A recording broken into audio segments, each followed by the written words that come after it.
Okay, I'd like to introduce Bill Greenhalgh, and he is going to talk about a mesh network emergency communication system for the state of Delaware. Bill? Oh, I did it wrong. Wrong button. Yep. Hit the wrong button. Push it again. Center button? No, the center button is the laser. This advances it. Okay. This brings it back. Thank you. All right. Okay, the mesh network in the state of Delaware. Well, first off, you got to realize that we're amateur radio operators, and we found an interesting thing. And amateurs have a tendency to be rather parsimonious, to say the least. And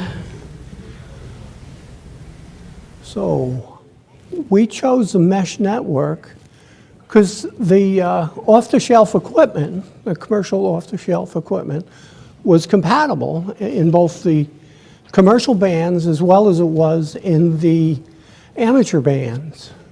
The ham being part 97 and the commercial having to fill part 15. I'm also going to talk about the disaster resilience in our backbone and field deployment, strategic site, and redundancy. The organizations without direct Firstnet access and shared costs.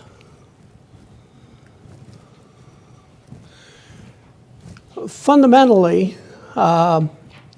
we have here by the Arden system. Let's see if this works a little bit better. There. The Arden system is showing you that you have a mesh network for communicating from site to site. And it comes off of one central thing. And through the firewall, we can get to regular local area networks and wide area networks. Here's the example here. At 900 megahertz, these bands here are also shared, as well as the 13 centimeters, the 9 centimeters, and the 5 centimeter band, which is 5.8 megahertz.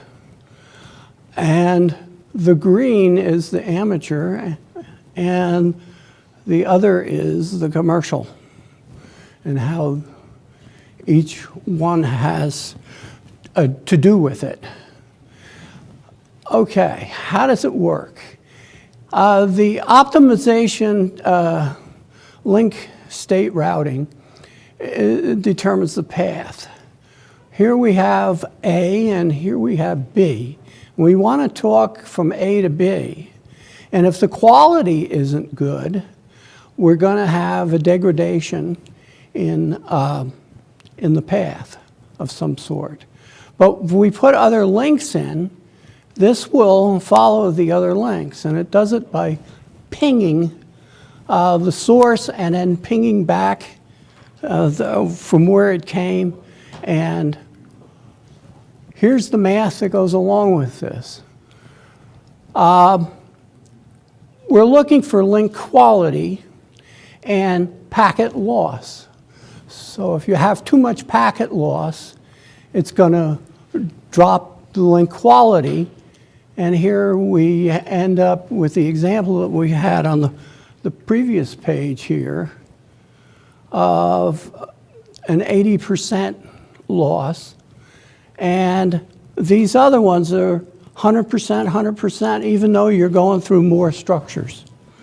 Okay. This looks similar to Firstnet. And I don't know whether you can see these lines that were drawn on this picture that I got, it pretty much looks like New York City or any other large metropolitan area, whereas you've got a lot of height over terrain, and we're skipping over buildings and everything is fine. When we decided that, gee, this would be great for Delaware, and we have the amateur radio operators in Delaware with a group that I belong to, has in the top of the state here, a tower, and we can run to different areas, and all the way into Maryland, in fact. But we found that on the upper frequencies, which gives you the most broadband that you want for video, we've run into things. What I wanted to mainly point out here also was the outline of the state. So we're talking the top end of the state. The state is divided into 3 counties, and the county that I'm most involved with is Newcastle County, and we are developing it here. And then in Kent County, where Dover is, there is we found out recently that there is a very tall antenna system of 700 and some odd feet that we might be able to utilize and then be able to see over the whole state. But what the problem is, here's the eBright Tower. This is thanks you to Google Earth. And we're connecting to here the hospital, the EOC, and another amateur's house. The amateur that lives in this house here happens to be W3DE, who I am in ownership of that call presently. And so this is my house, obviously. But the deal that I want you to remember is this purple line as opposed to these others. And I'll show you why. And this is at the top of the tower, and I've been photobombed by this very handsome young man here, and you can see that you can see over the tree line. And what's really nice on a very clear day, which it evidently wasn't here, up in this area here you can see downtown Philadelphia. I mean, it's a nice long haul. As we look toward the hospital, the Christiana Hospital, off to our right here is somebody else had mentioned Vertical Bridge. Vertical Bridge owns this tower, but it's not amateur. So unless you have really deep pockets every month, you can't get on this tower. They don't allow it. Okay, here's the Christiana Hospital complex. And you can see it takes up quite a bit of area here, but here's our coming in from the tower and out to another link, and then to another link again. And then this blue line up here is another proposed link, which I'll talk about. All right, so what happens is we've got a lot of trees in Delaware. They're all over the place, and they're tall. I guess because the weather's right and it's fed well. Okay, so this one ubiquitous tree was giving us so much trouble. It was unbelievable.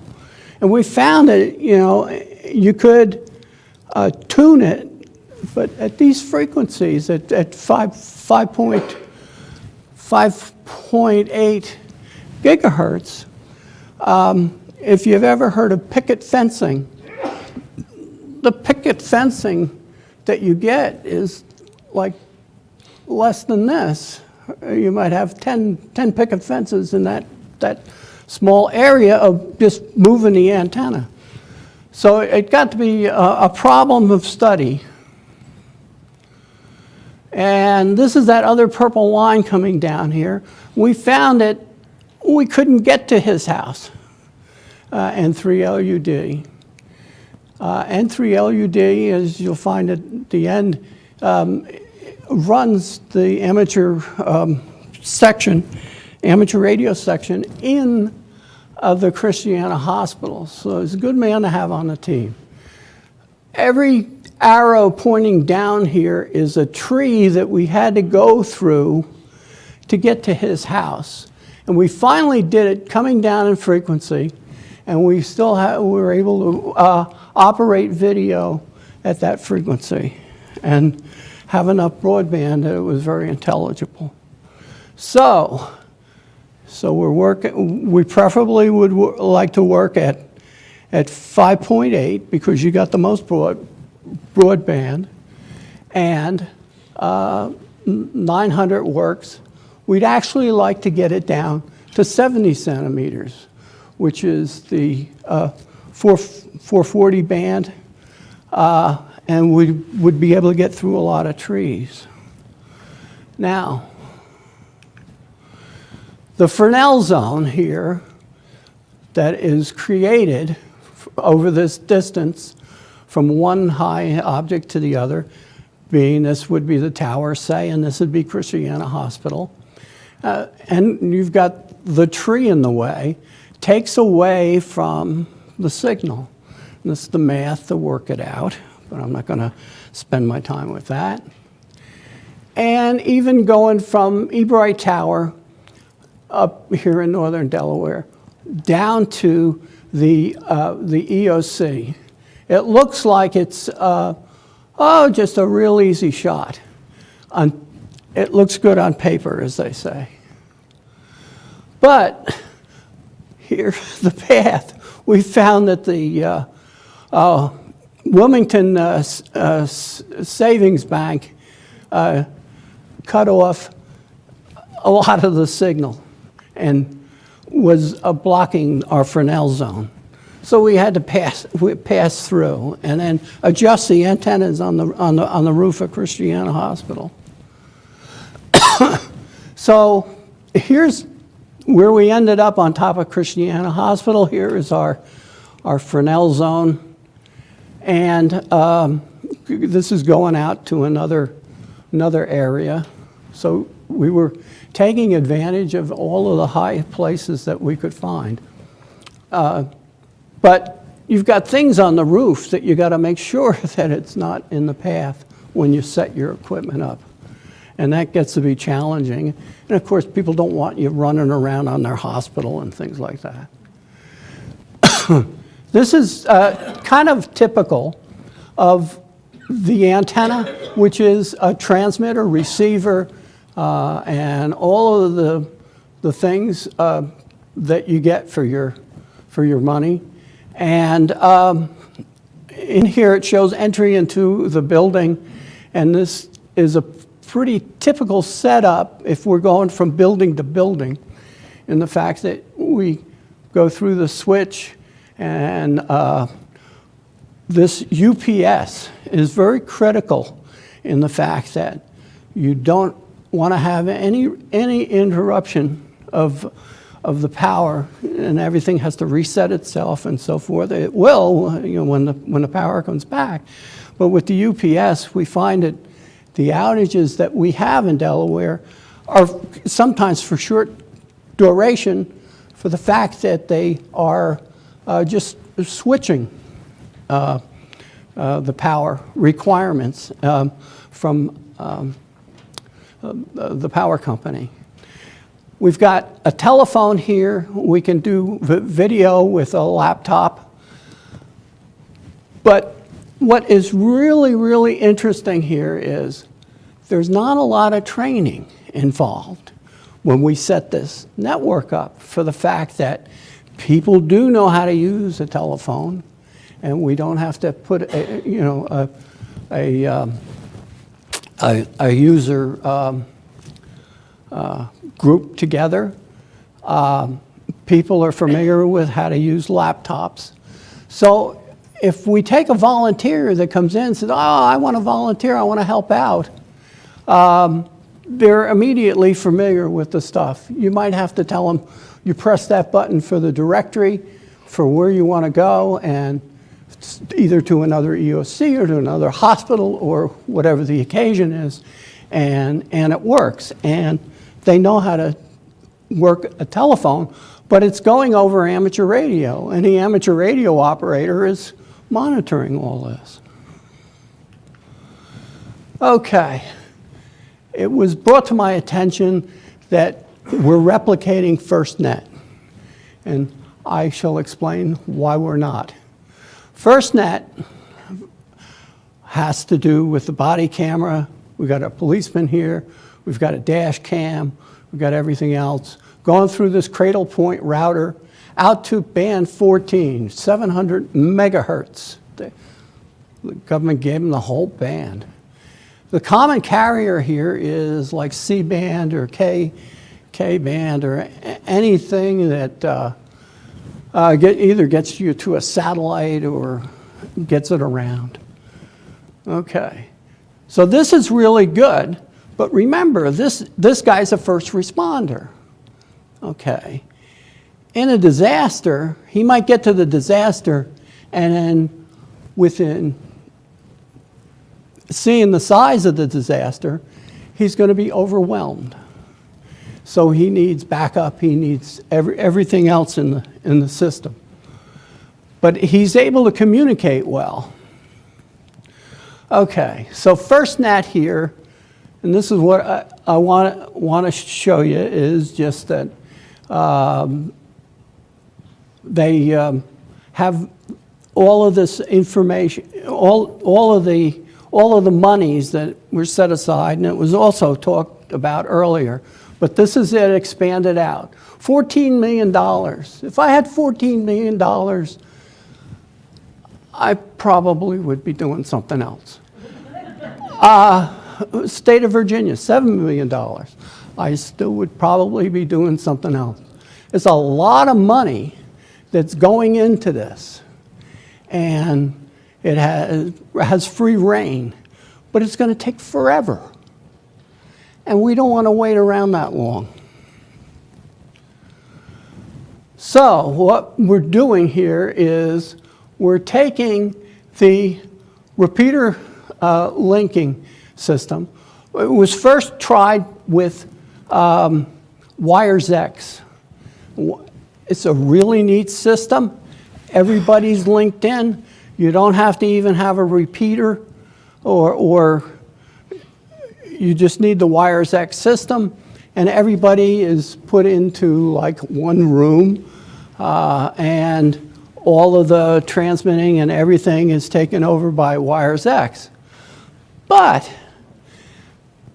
to make up this room, Yaesu's server is in Japan. And of course, I believe that nothing really could go wrong over that distance. So we are scrapping this. It was tried once or twice, and it worked very well, but it's not, it depends on the internet and depends on how far it's got to go. So it's not really workable, especially if you have problems.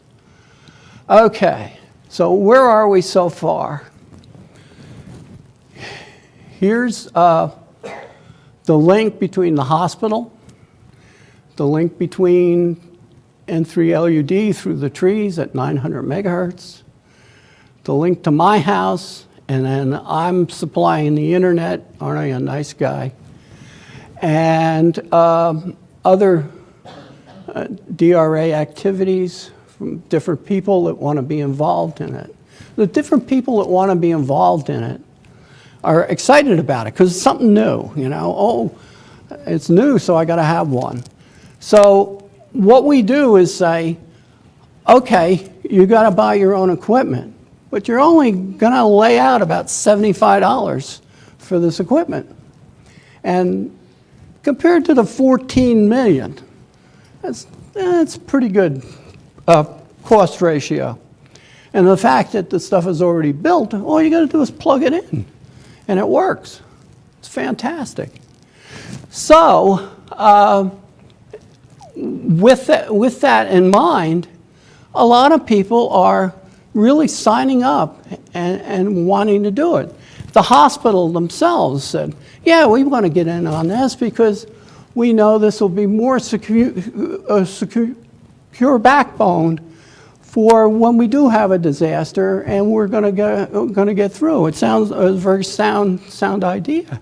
And they want to own the equipment, maintain the equipment, and that works.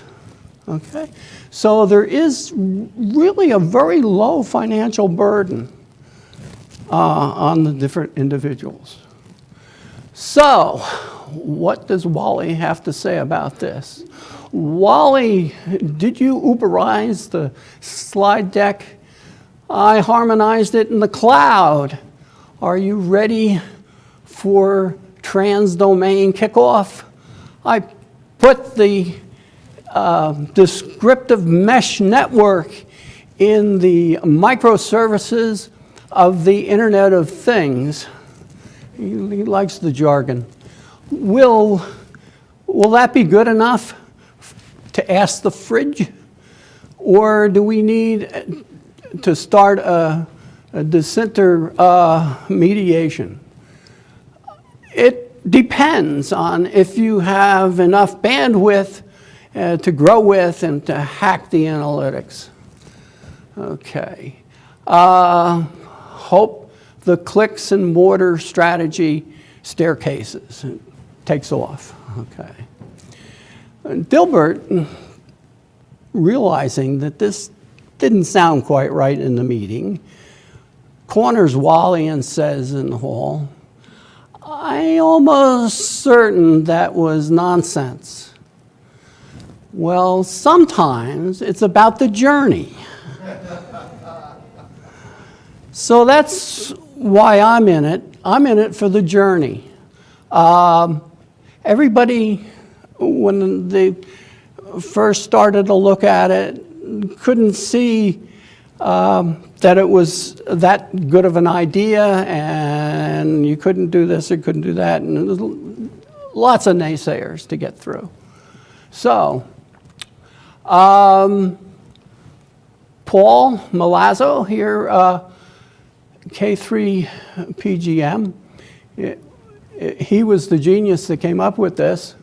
Brendan McNeil, W3VD, has been very artful in manipulating. He is also young enough to climb, which is an advantage. Jerry Simowitz is put up a weather station that's on this. We've got a weather station, and then we have a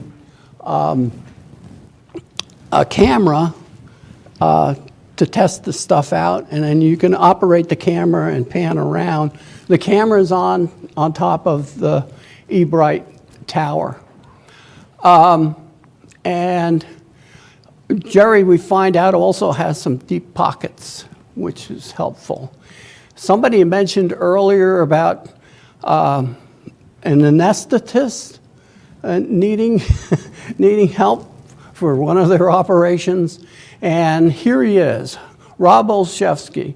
He's an anesthetist at Christiana Hospital and has gotten into it, and he was one of the failures that we had from the tower at 5.8 megahertz, not making it because of the trees.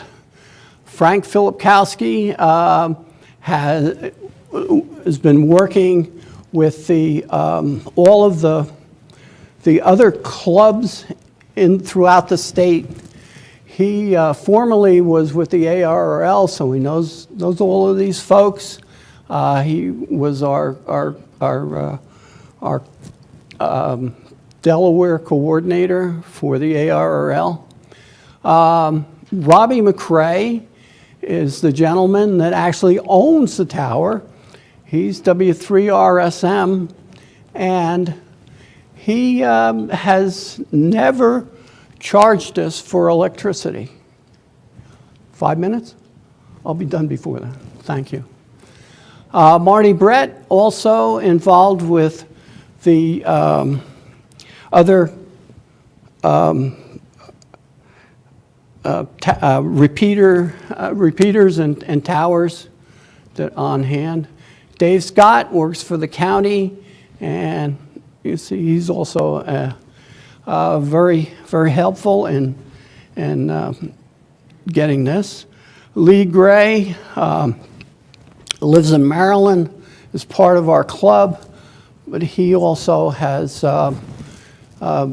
been helpful with the Windy Hills Tower that we're going to put equipment up on, and we haven't done it yet. Don G. Giovanni is the liaison with the hospital. He has his own group that he does heart walks and things like that. Dave Stepanowski has been doing amateur video for a long time, and everybody seems to get along with everybody, and it's a lot of fun. So that's about all I have. Thank you. Yes? Bill, a couple of things. You didn't tell us who uses this, and also Who is going to use it? Oh, very good question. All right. Because it sounds like we're competing with Firstnet. There's a lot of volunteer organizations that are involved with the disaster. Firstnet doesn't do anything for them to get the information, to be on top of it, okay? The American Red Cross, Feeding America, FEMA, no less. Mississippi VOAD, this volunteer organizations active in disasters. That's what we're talking about here. Salvation Army. We feel that we would be able to help these groups get the information that the people in charge, the ones that own the guns, are able to do. So VOAD is and its members are important in this sector. Did I answer your question? Yes. Second question. Yes. What about emergency power? Because you got a lot of different nodes, and some of them are on people's houses. Whose ever house it's in is responsible. That's the way we set it up. And the emergency power is just a small UPS. I mean, we're really not drawing a lot. We're drawing milliwatts of power. So is there after I did this and started looking at the numbers, every time that Delmarva Power shuts the power off, 3 seconds, it's really a long time because you got to go around, you got to reset all your clocks, it just drives you nuts. So I put the Comcast router and all of this stuff on a UPS.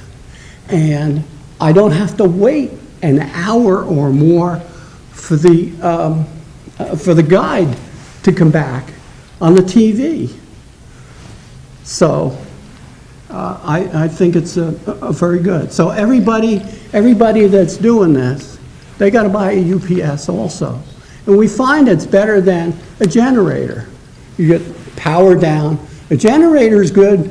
Oh, it's going to be off for a long period of time, and it might take you 12 minutes to get the generator up and running and be back.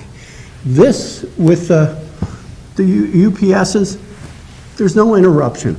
You're actually running off the battery all the time, and you've got to backfill it. So, yes. Yes, me. I was wondering, do you all have any sense of the delay that Well, it's traveling at the speed of light, and But we the really, light would come at the nose, I guess. Because aren't you, they're almost imperceptible. I mean, you gotta see it on an oscilloscope, and it's there, but, you know, it's fast, faster than I can count. Okay, anyone else? Huh? John, I'll give it back to you. Bill, thank you very much. You're welcome. And thank you to everyone that stayed. All right, I'm going to give you that back. Yep. And the microphone.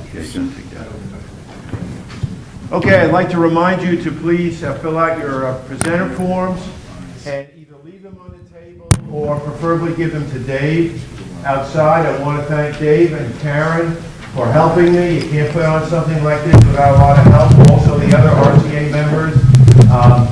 Chip Cohen, for example, helped me with a number of the speakers. We thank you very much.